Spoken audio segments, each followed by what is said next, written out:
शुभ सकाळ मित्रांनो, आणि आज आपण नवीन ट्रेकसाठी नवीन ठिकाणी आलेलो आहोत. आणि ते ठिकाण आहे हे बघा, कर्नाळा पक्षी अभयारण्य.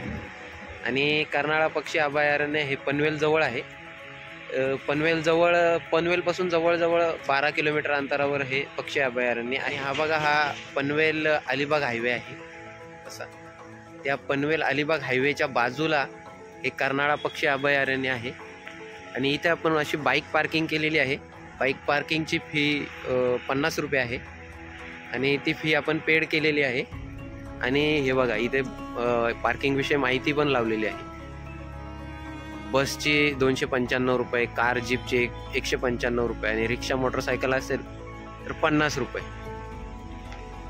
आणि हे बघा, या इथे तिकीट बुकिंग करायचे आहे, आपल्याला फी द्यायची असते. हे बघा, जे कर्नाळा पक्षी अभयारण्य आहे त्याची जे शुल्क आहे त्याविषयी दिलेले आहे.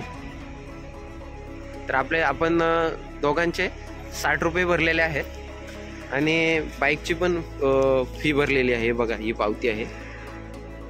तर त्यानंतर आपली बॅग चेक होणार आहे. इथे प्लास्टिक जर असेल तर आपल्याला पैसे भरावे लागतात, आणि पैसे भरल्यानंतर मग रिटर्न येताना ते प्लास्टिक आपण दाखवले की मग आपल्याला ते पैसे परत मिळतात. ते बघा, आणि 6 वाजेपर्यंत डिपॉझिट केलेले दिले जातात ते पैसे. हे दोन्ही कार्यालय आहेत ते वन्य विभागाचे कार्यालय आहेत. असं आपण आपल्या प्रवासाला आपण सुरुवात करणार आहोत. असं कर्नाळा पक्षी अभयारण्यात आपण आता एंट्री केलेली आहे. कर्नाळा हा किल्ला पनवेल शहरापासून 12 किलोमीटर आहे. आणि कर्नाळा किल्ल्यावर यायचे असेल तर आपण बस पकडू शकता, अलिबाग बस पकडू शकता.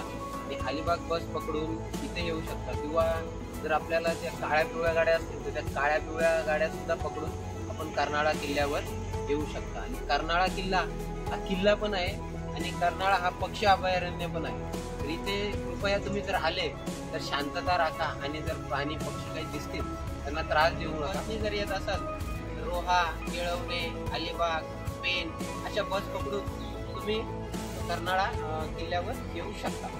फॉरेस्ट विभाग जे आहे त्यांचे कर्नाळा पक्षी अभयारण्य येथील कार्यालय आहे. हे महिला बचत गटाचं हॉटेल आहे, एकविरा देवी. आणि इथे व्हेज नॉनव्हेज ऑर्डर स्वीकारल्या जातात. पण आम्ही आज सोमवारी आल्यामुळे इथे हे हॉटेल बंद दिसतंय. आणि इथे खाली नंबर पण दिलेले आहेत, ते बघू शकता. तुम्ही येणार असतील तर या फोनवर फोन करून तुम्ही येऊ शकता.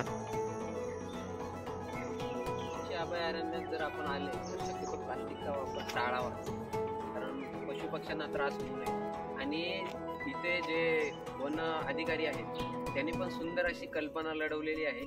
आणि प्लास्टिकचा वापर टाळण्यासाठी ते 100 रुपये डिपॉझिट पण घेतात. आणि आपण मगाशी सांगितल्याप्रमाणे त्यांनी 100 रुपये डिपॉझिट घेतली, संध्याकाळी जाताना ते बघतील आपले साहित्य आणि तेव्हाच ते 100 रुपये परत करतील. बघा, पर्यटकांसाठी वन विभागाने टॉयलेटची पण सुविधा केलेली आहे.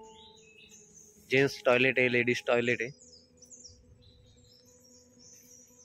हे बघा, आणि इकडे लहान मुलांना खेळण्यासाठी घसरगुंड्या आहेत, झोके आहेत. इकडे आहे ना, मोर, लांडोर, पोपट, तिबोटी, खंड्या, त्यानंतर ससा यांना ठेवलेले आहे. इकडे हे आपल्याला भाड्याने भेटू शकतं. ही रूम वन विभागाची आहे. आणि इकडे जे वन विभागाचे अधिकारी आहेत त्यांच्यासाठी आहे हे राहण्याचं ठिकाण. आणि इथं आल्यानंतर डाव्या साईडला जायचं. आणि हे बघा, इथं लिहिलेलं आहे किल्ल्याकडे जाण्याचा मार्ग. तर तिथून आपण आता पुढे जाऊया. ज्यावेळेस आपण फॉरेस्ट ऑफिस जवळ येतो ह्या, तर इथे सुद्धा एक हॉटेल आहे महिला बचत गटाचं. तिथं पण आपण जेवण करू शकतो किंवा नाश्ता करू शकतो. इकडनं पुढं आल्यानंतर इथे पण बाथरूम आहेत. आणि इथे असा बोर्ड लावलेला आहे. आणि त्यानंतर इथून आपल्या किल्ल्याकडे जाण्याच्या मार्गाला आपली सुरुवात होणार आहे. हे बघा, ही पाण्याची टाकी आहे, गड आहे. हा इसवी सन 1400 पूर्वी बांधल्या गेल्याची शक्यता आहे. आणि या गडाची उंची जवळजवळ 439 मीटर आहे. आणि हा जे नवशिके ट्रेकर्स असतात किंवा बिगिनर ट्रेकर्स असतात त्यांच्यासाठी हा खूप चांगला आहे सुरुवात करण्यासाठी. 1968 साली महाराष्ट्र शासनाने कर्नाळा किल्ला आणि परिसराला पक्षी अभयारण्य म्हणून घोषित करण्यात आले आहे. काही अंतर पुढे आल्यानंतर अशा प्रकारचं शेड आहे आणि इथे आपण विश्रांती करू शकता, डबा खाऊ शकता. विश्रांतीनंतर जाऊ शकता पुढे. हिरव्यागार गर्द झाडीतून आपण जात आहोत आणि पावसाळ्यात हा धबधबा मस्त वाटत असेल.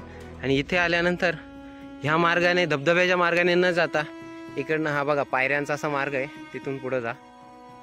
वन विभागाने सुंदर अशा पायऱ्या बनवलेल्या आहेत ट्रेकरसाठी. मित्रांनो, समोर आहे ना खाली पाताळगंगा नदी आहे आणि कोकण रेल्वेचा जो ट्रॅक आहे ना तो आहे. धुक्यामुळे तुम्हाला दिसत नसेल पण मला व्यवस्थित दिसतंय. कर्नाळा हा किल्ला भारताच्या स्वातंत्र्य लढ्याच्या दृष्टीने खूप महत्वाचा गणला जातो. आणि कर्नाळा किल्ल्यावरून आजूबाजूच्या परिसरावर किंवा बोरघाटावर लक्ष ठेवले जात होते. उच्च शिक्षित क्रांतीवीर वासुदेव बळवंत फडके यांचं गाव शिरडोन आणि शिरडोन हे हाकेच्या अंतरावर आहे. आणि त्यांचे आजोबा आनंद फडके यांच्या देखरेखीखाली हा गड होता. त्यामुळे वासुदेव बळवंत फडके यांचं या किल्ल्यावर खूप मोठा प्रभाव होता. क्रांतिकारी वासुदेव बळवंत फडके हे मगाशी सांगितल्याप्रमाणे उच्च शिक्षित आणि ते उच्च शिक्षित असल्यामुळे जवळच पुण्याला ते नोकरीनिमित्त होते. आणि नोकरीवर असताना त्यांची आई आजारी पडली होती आणि त्या काळातच खूप मोठा दुष्काळ पण पडला होता. आणि आई आजारी असताना सुद्धा त्यांना इंग्रज सरकारने कामावरून सुट्टी दिली नव्हती. आई आजारी असताना त्यांना घरी न सोडल्यामुळे त्यांनी ती नोकरी सोडण्याचं ठरवलं आणि ती नोकरी सोडून त्यांनी इंग्रजांविरुद्ध लढा देण्याचं ठरवलं. तेव्हा त्यांनी रामोशी, भिल्ल, आदिवासी, कोळी हा समाज बरोबर घेऊन त्यांनी इंग्रजांशी लढा दिला.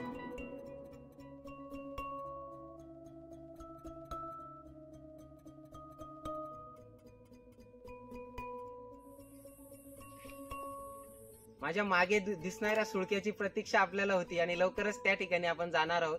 अंगठ्यासारखा दिसणारा सुळका आणि जैत रे जैत या चित्रपटाची शूटिंग कर्नाळा अभयारण्य आणि या किल्ल्याच्या परिसरात झाली. रस्त्याच्या बाजूला अशा देवाच्या आपल्याला शिळा दिसतात आणि त्यांचं दर्शन आम्ही घेतलंय आणि पुढे जातोय.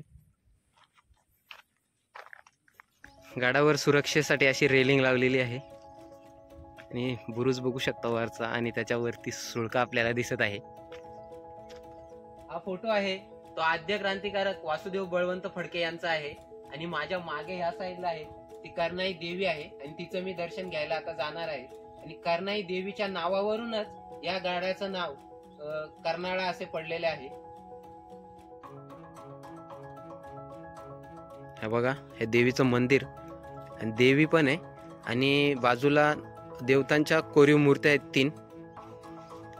आणि जर ह्या साईडला बघितलं तर एका देवाची शिळा आहे तिकडे. हे बघा, जुन्या काळात या ठिकाणून रस्ता होता, त्या पायऱ्यांचे अवशेष आपल्याला दिसत आहेत. आणि सध्याच्या स्थितीला इथून असा रस्ता आहे. हा बघा, पनवेल अलिबाग हायवे आणि हाच कोकणात जाणारा रस्ता आहे पनवेलवरून. आणि गर्द अशी झाडी अभयारण्याची.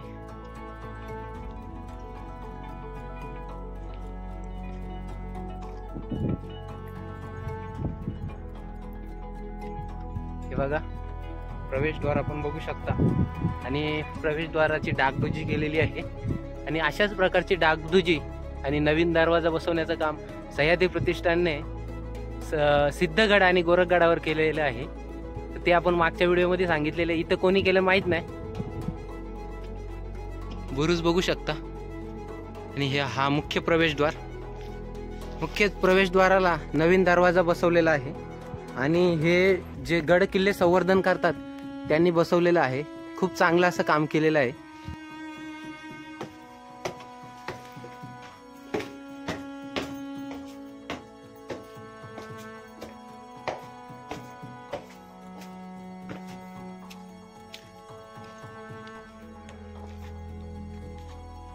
हे बघा, हे होल आहेत, हे बघ असे, यांना जंग्या असे म्हणतात. बघू शकता तुम्ही, इकडे पण आहेत जंग्या. आणि जंग्या म्हणजे तटबंदी व बुरुज यांना ठिकठिकाणी पाडलेले छिद्र आणि त्या छिद्रांचा उपयोग प्रामुख्याने खालच्या बाजूस असलेला जो शत्रू असतो त्या शत्रूवर हल्ला करण्यासाठी असतो। आणि हे बघा जंग्या या तिरप्या असतात, हे बघा खाली अशा खालसर होत गेलेल्या आहेत खोलगट, इथे पण बघू शकता। आणि जंग्यांच्या साहाय्याने शत्रूला बाणाने किंवा बंदुकीने शत्रूवर हल्ला करण्यात येत असे। आणि शत्रूला या जंग्या छोट्या असल्यामुळे शत्रूला ती वरचे सैन्य दिसत नसत, त्यामुळे शत्रूवर हल्ला करणे हे सोपे जात असे। बघा आपण वाडा बघू शकता,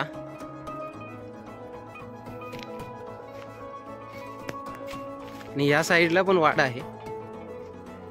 या वाड्याचा उपयोग एकतर राहण्यासाठी करत असतील किंवा धान्याचं गोदाम म्हणूनही करत असतील।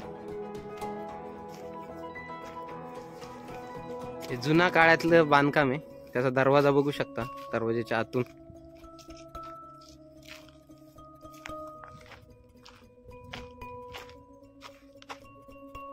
या वाड्याचे अवशेष पाहून असं सुद्धा वाटतं की हे सातवाहन काळातलं असावं।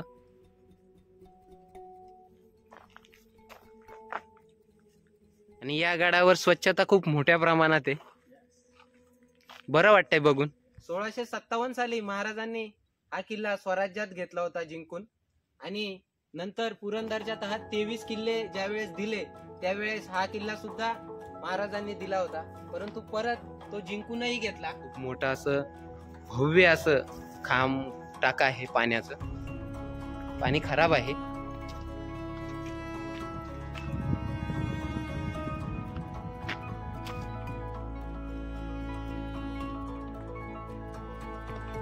भरपूरच असे टाके दिसतात मला, आणि यामुळेच मगाशी सांगितल्याप्रमाणे या टाक्यांमुळे पाण्याची व्यवस्था खूप चांगली अशी केलेली आहे, त्यामुळेच असं वाटतंय की हा सातवाहन काळात याचं बांधकाम झालेलं असावं।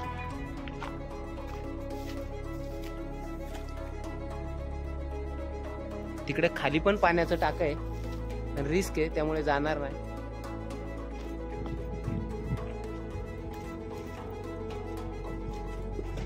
पहारेकऱ्यांना बसायची जागा असेल ही।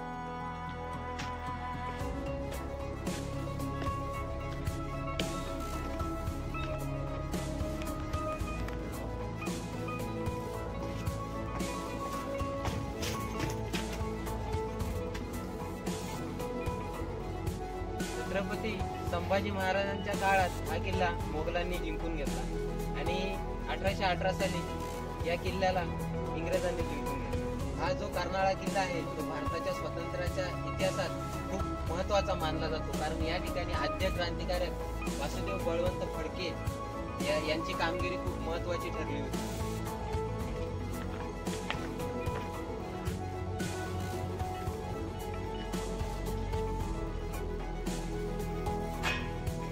आतमध्ये सुद्धा एक पाण्याचा टाका आहे, ह्या टाक्याच्या आतमध्ये हे बघा खूप मोठ्या प्रमाणावर पाण्याची सोय केली होती त्यावेळेस, खूप दूरदृष्टी ठेवून केलेली आहे।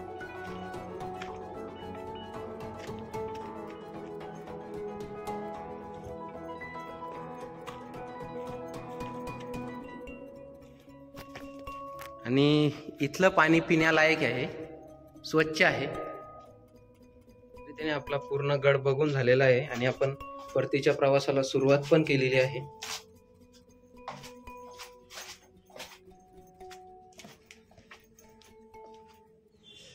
मित्रांनो, अशा रीतीने आपला कर्नाळा किल्ल्याचा ट्रेक पूर्ण झालेला आहे। व्हिडिओ आवडल्यास लाईक करा, शेअर करा, आणि सर्वात महत्त्वाची गोष्ट म्हणजे सबस्क्राईब करायला विसरू नका।